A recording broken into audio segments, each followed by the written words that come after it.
Hello, Isaiah here with another AskCheeky, and today's question is a good one. I don't think we've ever had it before in terms of this exact word that is used. The word's apathy. The question is from Reese Morgan. How do I fight apathy?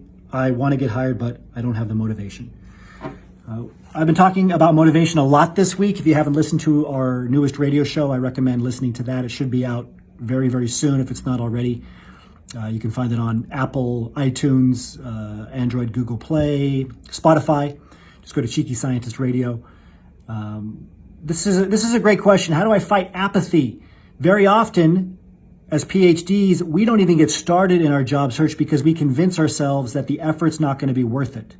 We want a guarantee in our job search, and this leaves us demotivated. On top of this, we have a lot of other things to do. You might be finishing your thesis. You might have a postdoc. You have to keep a PI happy. Maybe you had a big setback. Maybe you're working for free. You're unemployed. Maybe you just don't feel like doing it. Whatever it might be, you don't know where to start. I've heard it all before. It's common. PhDs, we're highly intelligent. We have great work ethic, but we're also human, right? So we feel uncertainty, and uncertainty is demotivating. We don't know where to start. We don't know how to pivot to a field where we have to be the student again. We have to start right at the base of a new mountain and start climbing from scratch. And we're looking up. We spent decades climbing the current mountain in academia that we're on, and we're like, wait a sec, I got to climb this new mountain. I'm exhausted. We haven't had any time off. So what can you do to get motivated? I have a 5-step plan for this. Number one, I recommend starting with rationale. Why? Right? We understand the importance of rationale as PhDs. Why do you want to transition into industry? Why do you want to execute a job search? What is that going to lead to? Why? And then this is number two. Start with why. Write down the rationale. Just brainstorm.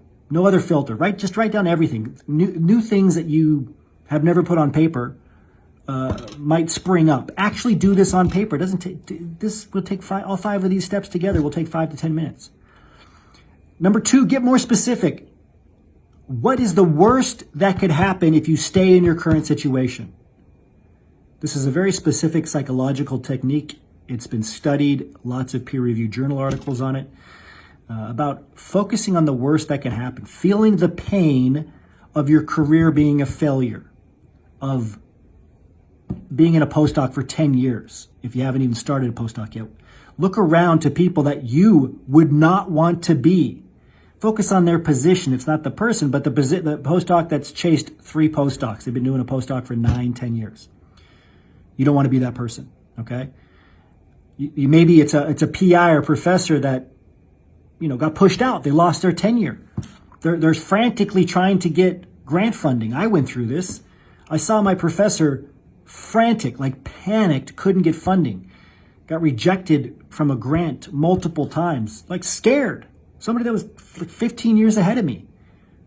I saw postdocs that were unhappy and working 12 plus hours every day, very unhappy. What is the worst that could happen? Write it down. Don't hide from this. Write it down. What would that feel like to you? Imagine being in the same place 10 years from now or close to it, never having reached your full potential. Number 3, do the reverse. Imagine what life could be like if you had everything you ever wanted.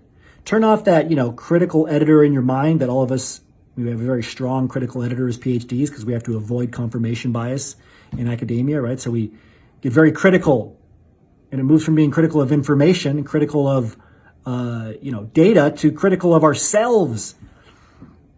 This is a good practice for starting to use confirmation bias in the reverse direction. You want to have confirmation bias for yourself in your job search. So just suspend any sort of critique, have confirmation bias, have imagination. What if?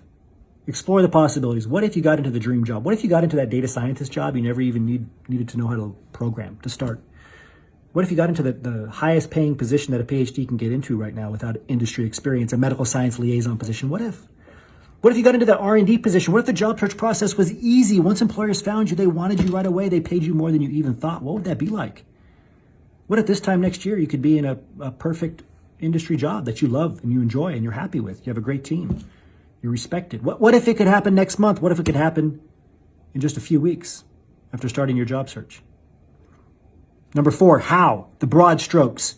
How do you make this happen? What are 4 or 5 key things you need to do to make this happen? I can help you. Resume, LinkedIn, informational interviews, interviewing, right? Negotiating. Your 5 things might be different. Maybe you're earlier in the process. So you're like, okay, it's just your professional summary on your resume, then the rest of your resume, then your LinkedIn headline, right? That visual center before you scroll down, then the rest of LinkedIn, right? And then setting up your first informational interview. And then that's takes you to number 5, which is get very specific. What can you do in the next 5 days? What can you do? Can you have your resume done in the next 5 days? Of course you could. How could you create a schedule to map out some time to do something? This will motivate you. That process, right? So it's like a reverse pyramid. Why, broadly, then specific parts of why, specific parts of rationale, and then the how, broadly, and then more specifically. Hope this helps you. It's the only way to fight apathy. You have to do something, though. Even if that doing something just means brainstorming why, it's easy to come back to why. Start with it. Build rationale for your job search. This will motivate you. If you want to learn more about this, go to phdsgethired.com. It'll take you to our Cheeky Scientist Association page. You can learn more about working on your job search with the world's largest platform dedicated to helping you PhDs get hired. On top of this, if you want to work with me one-on-one, I have a new 12-week class system that I'm doing live. It's an intensive program. You can work with me one-on-one, get access to all of our materials. It's part of our Cheeky Scientist Association Gold program. If you want to learn more about this, email support@cheekyscientist.com and put in Association Gold in the subject line. We'll have a team member get back to you. They'll set up a Zoom call with you, walk you through the process, make sure it's a good fit. It's not for everyone. It's something new. It works. It'll get you hired. You can email our team for that. As always, remember your value as a PhD and start thinking and acting like a successful industry professional.